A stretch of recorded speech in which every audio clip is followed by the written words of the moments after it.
तो कह रहे calculate the mole fraction of ethylene glycol in solution containing 20% of C2H6O2 by mass. 20% C2H6O2 by mass, वही mass by mass वाला है। तो हम ये यहाँ से ये इंटरप्रेट कर सकते हैं कि अच्छा, एक छोटी सी बात मेरी तरफ से और ध्यान रखना, मैं बी लेटर इस्तेमाल करूंगा हमेशा सोल्यूट के लिए। क्या है फंडा, धीरे धीरे समझ में आ जाएगा। और ए लेटर इस्तेमाल करूंगा हमेशा सॉल्वेंट।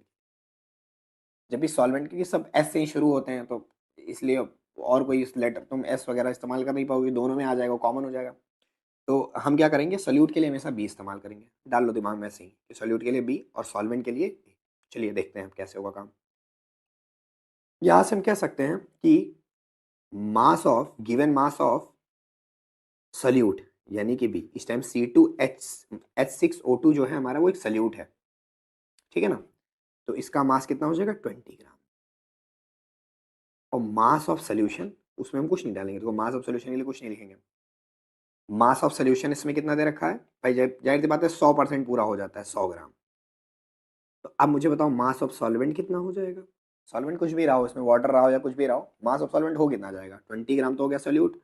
तो 80 ग्राम हमारा क्या हो गया, सॉल्वेंट का मास। इस डेटा को हटा दो, कोई काम का नहीं है, ठीक है। तो मास ऑफ सोल्यूट हो गया 20 ग्राम, मास ऑफ सॉल्वेंट हो गया 80 ग्राम। कहाँ से जाना, ऊपर दिए हुए डेटा से जाना। अब निकालना है मोल फ्रैक्शन यार। अब मोल फ्रैक्शन निकालना डायरेक्ट नहीं हो पाएगा, वहां समझा दिया था डायरेक्ट। देखो इसमें तो नंबर ऑफ मोल ही नहीं दिया है मेरे भाई, पहले नंबर ऑफ मोल निकाल। तो यहाँ पे गिवन मास तो हो गया 20 ग्राम, मोलर मास निकाल दीजिए। देखो मोलर मास में भी हमने बी लगा दिया। कहानी देख रहे हो, सोच समझ के और भी बताया था। अभी केवल डब्ल्यू और एम लिख रहा होता तो C2H6 के लिए भी डब्ल्यू और एम, फिर जो सॉल्वेंट है उसके लिए भी डब्ल्यू और एम, बहुत सारी कन्फ्यूजन होती है। हर सल्यूट वाली चीज़ के साथ बी लगाएंगे। B, B for bat, Batman. तो यही करेंगे। मोलर मास निकालते हैं। 2 कार्बन, 12 दूना 24, 6 हाइड्रोजन, 6, 24 6 30, 16 दूना 32। तो कितना हो गया, 30 और 32 62, 62 ग्राम पर। इस सब के बारे में डिटेलिंग कभी करूंगा कि ग्राम पर मोल क्या है, सब बताएंगे। गिवन मास ऑफ सॉल्वेंट तो दे रखा है, और मोलर मास ऑफ सॉल्वेंट कितना हो जाएगा। देखो इसमें कहा गया है ethylene glycol in a solution containing 20% of C2H6 by mass. अगर आपको कुछ ना दिया जाए सॉल्वेंट के बारे में, तो आप मान लेना कि वो वाटर है। तो वाटर होता है H2O, H2 मतलब हो गया 2, एक हाइड्रोजन का एटॉमिक मास 1। ये मोलर मास निकालना सीख लेना भैया दूसरे वीडियो से। और एक ऑक्सीजन का 16, तो 16 2 18, 18 ग्राम पर मोल। ये हो गया मोलर मास ऑफ सॉल्वेंट। अब आइए नंबर ऑफ मोल निकालते हैं।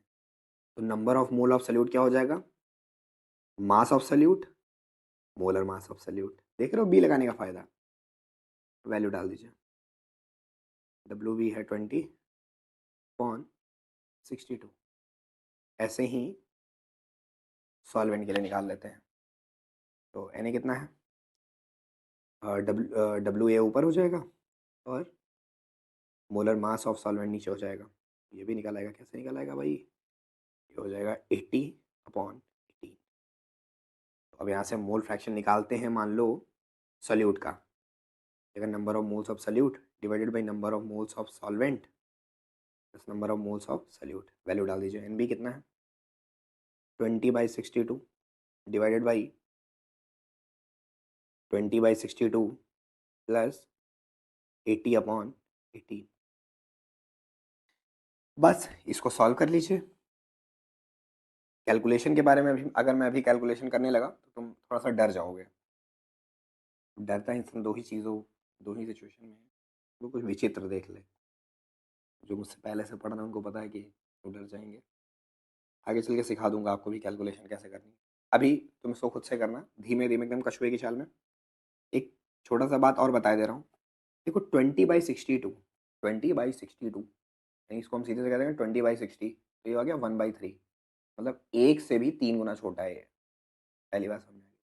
20/62, 20/60, ये नीचे वाला 20/62 देख रहा है, ये भी 1/3 आएगा, मतलब 1 से 3 टाइम्स। 80/18, 80/18, 80/18, 18 को लगभग 20 करके देखो, तो 20, 80/20 4 बार में कटेगा, मतलब 1 से 4 गुना बड़ा। दूसरी वाली क्वांटिटी 1 से 3 गुना छोटी। मतलब आपका जो ये वाला नंबर है ये 1 से 3 गुना छोटा है और ये 1 से 4 गुना बड़ा है। मतलब मेरे भाई जब इन दोनों को ऐड करोगे तो इसके आगे इसके आगे इनकी कोई औकात नहीं है। तो कई बार ऐसा भी होता है कि आप एनसीईआरटी बुक में क्वेश्चन लगाओगे तो इस पार्ट को निगलेक्ट कर देगा और सॉल्यूशन के तौर पर सिर्फ इतना कर लेगा, 20/62/80/18।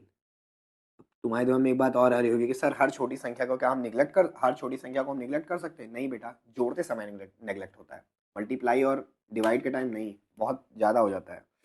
मेरे पास मान लिया 1 लाख रुपए हैं और मेरा ज़्यादा नहीं, बस केवल हाफ टाइम का नुकसान हो गया। हाफ, 1 लाख के आगे हाफ की कोई वैल्यू नहीं है, लेकिन हाफ टाइम्स है, वो मल्टीप्लाई है, तो सीधे 1 लाख में 50,000 का नुकसान हो गया। बट इसी जगह मैं कहूँ 1 लाख रुपए में मेरा हाफ रुपए का नुकसान हो गया, तब वो हाफ रुपए सब्ट्रैक्ट होगा। 1 लाख में से अठन्नी घटेगा, कितना बचेगा भैया? अठन्नी का फायदा भी होता तो भी कोई फायदा नहीं था। तो एडिशन और सब्ट्रैक्शन के टाइम पे चीज़ें नेगलेक्ट हो सकती हैं, अगर नंबर्स में डिफरेंस बहुत ज़्यादा हो तो। मल्टीप्लाई और डिवाइड के टाइम नहीं हो सकती हैं, ठीक है। इस तरीके से आपका मोल फ्रैक्शन आ गया। अब मान लिया एक्स भी आपका आ गया हाथी, सॉल्व करने के बाद जो आपका नंबर आया है उस नंबर का नाम है हाथी। तो आपका जो एक्स से हो जाएगा वो हो जाएगा 1 माइनस हाथी।